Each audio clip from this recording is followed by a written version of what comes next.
สลันเกมเนี่ยไอ้นี่นะฮอตหนึ่งตามโยชัดฮอตหนึ่งจังเอาเกยโยชัดเกยเนื้อเหมือนโยชัดปันวิอัดฮอตโดยจุพวกเจ้าเซียมพวกเจ้าไทยนี่นะมันดังขนมครวนวิการไอ้เต้นไปอย่างฮาตีขนมปฏิวิซะวิเรียลดาวิรุกโรลวิอัดมินกายวิอัดเจสตาปนาตี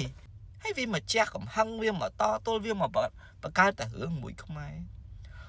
ปัญหาจะมวยหนึ่งเจ้าเซียมปัญหาจะมวยเจ้าเฉลียนเปียนนี่นะจังมันทานในจุดมวยเนี่ยจุดข้างได้วิมันเจสกอปสกอลวิมันเจรูในขนมซันแต่เพียบบัทาวิจังบานแต่วิปะบ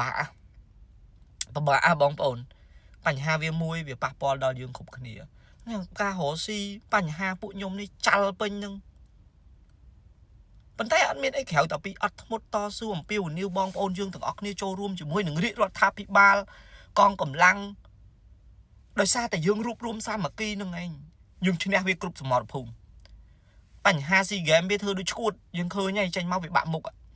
ปัญหาปะไปในว่าปะท่ออะไรท่อใจมาวิจำลองวิเคยยังเล็กโทรมาก็วิคุดเชียมวิจะลาจอเชียมบกลังปีเขาเศรษฐกิจยืงก็มีปัญหาอันเปียวนิวบองปอนถึงออกเนี่ยโจรวมจุ่มวิริรัฐบาลยังเลยแต่ยังได้ทำมีนตายแต่ดังนัวมีนแต่ริรัฐบาลให้หนึ่งยืงตีได้รวมគ្នាជាសាមគ្គីស្អីក៏វាយអត់បែកដែរស្អីក៏ធ្វើយើងអត់បែកដែរដោយសារតែការរួបរวมសាមគ្គីរបស់យើងទាំងអស់គ្នានឹងឯងសូមលើកទឹកចិត្តទៅដល់បងប្អូនអាជីវករពលករក៏ដូចជាអ្នកក្នុងស្រុកទាំងអស់គ្នារួបរวมហើយចែកគ្នារស់ផងដំណាក់កាលពេលនេះម៉ោងនេះអ្នកខ្លះនិយាយថាសភ័ណ្ឌឯងទៅប៉ះពាល់ស្អីអាជីវកម្មសភ័ណ្ឌឯងមានពាក់ព័ន្ធអីមួយការនាំចេញនាំចូលបញ្ជាក់ថាបើសិនបើ supplier ប៉ុនយើងគាត់អត់ធ្វើគាត់អត់លុយតើអ្នកណាមកប្រើសេវាកម្មយើងអ្នកណាមក support យើងបានលុយមកពីណាបើយើងទាលុយអតិជនយើងអត់បានលុយណាបើកប្រាក់ខែឲ្យបុគ្គលិកវាចាល់ទាំងអស់អញ្ចឹងបានថាទាំងអស់ហ្នឹងនៅពេលដែលយើងដើរម្ដងដំណាក់កាលនេះសុទ្ធតែជាសរសៃឈាមអាជីវកម្មការងារយើង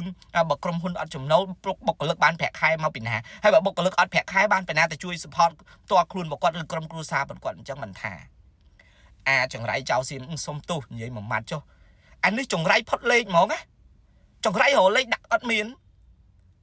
វាមកបំពេញហើយវាមកឆ្លៀនពៀនហើយវារកតែកន្លែងបុករុកបុកឲ្យមិនឲ្យយើងនឹងតទល់មួយវាអាងវាចាប់កំហុសវាអាងប្រជាជនវាច្រើនវាអាងប្រទេសវាស៊ីវាឡៃវាអាងគេស្គាល់វាច្រើនជាងកម្ពុជាវាធ្វើអីក៏វាចោតមកខ្មែរដែរប៉ិនវាបិទ comment វាបិទមិនឲ្យយើងតបតវាបិទ page វាបិទ website វាមិនឲ្យយើងចូលមើលប៉ុន្តែវាឲ្យពិភពលោកខាងក្រៅមើលឃើញពួកអស់នេះសុំតសារហើយជាចុងបញ្ចប់សូមបងប្អូនទាំងអស់គ្នាគោរពច្បាប់អន្តរជាតិចូលរួមជាមួយនឹងរាជរដ្ឋាភិបាលបូរណភាពទឹកដីអធិបតេយ្យជាតិតម្កល់ប្រយោជន៍ជាតិជាធំធ្វើយ៉ាងណាឲ្យយើងបន្តការរួបរวมសាមគ្គីបន្តសម្លេងយើងទោះបីយើងទូចសម្លេងយើងតិចប៉ុន្តែយើងបន្តរហូតដល់ពិភពលោកខាងក្រៅគេមើលឃើញដូចគ្នាថាយើងរងអយុត្តិធម៌ណា